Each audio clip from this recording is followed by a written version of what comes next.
বাংলাদেশ জামায়াতে ইসলামীর আমির ডাক্তার শফিকুর রহমানের নির্বাচনী আসন ঢাকা 15 আসনে বিশাল একটি মহিলা সমাবেশ শুরু হয়েছে অল্প কিছুক্ষণ আগে।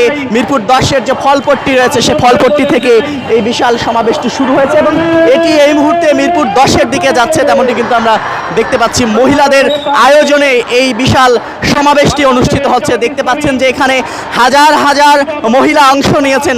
জামায়াতে ইসলামীর আমির ডাক্তার শফিকুর রহমান তিনি এই আসনটি থেকে আগামী ত্রয়োদশ জাতীয় সংসদ নির্বাচনে প্রতিদ্বন্দ্বিতা করছেন। সেই আজকের তার প্রতিদ্বন্দ্বিতাকে ঘিরে তার পক্ষে জামাতের আমির ডাক্তার শফিকুর রহমানের পক্ষে এই মুহূর্তে যে মহিলা সমাবেশ, সে মহিলা সমাবেশটি কিন্তু মিরপুর 10-এর দিকে এগিয়ে যাচ্ছে এবং আমরা আপনাদেরকে দেখাচ্ছিলাম পুরো মিরপুর 10 এলাকা জুড়ে যতদূর চোখ যাচ্ছে ততদূর কিন্তু এই মহিলা সমাবেশটি আমরা দেখতে পাচ্ছি। নারীরা অংশ নিয়েছেন এবং এখানে অংশ নেবার মাধ্যমে তারা ডাক্তার শফিকুর রহমানের পক্ষে আগামী ত্রয়োদশ জাতীয় সংসদ নির্বাচনে ঢাকা 15 আসনে দাঁড়িপাল্লার পক্ষে ভোট চাচ্ছেন এই নারীরা, তেমনটি কিন্তু আমরা দেখতে পাচ্ছি। সকলের হাতে জাতীয় পতাকার পাশাপাশি জামায়াতে ইসলামীর যে দলীয় পতাকা দাঁড়িপাল্লা, সে দলীয় পতাকা দাঁড়িপাল্লা নিয়েই তারা কিন্তু এই বিশাল সমাবেশে অংশ নিয়েছেন। কিছুক্ষণ আগে মিরপুর 10-এর যে ফলপট্টি রয়েছে সে ফলপট্টি থেকে এই মহিলা সমাবেশটি শুরু হয়েছে। এখন পর্যন্ত এটির শেষ কোথায় সেটি কিন্তু আমরা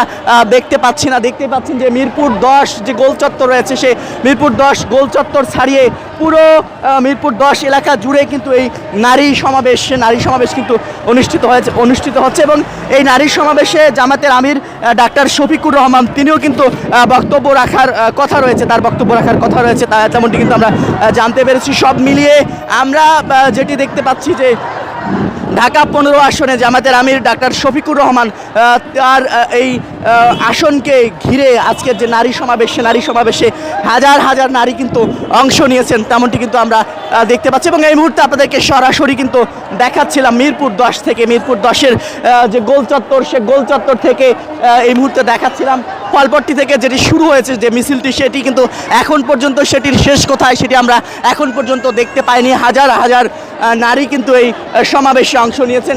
তার পাশে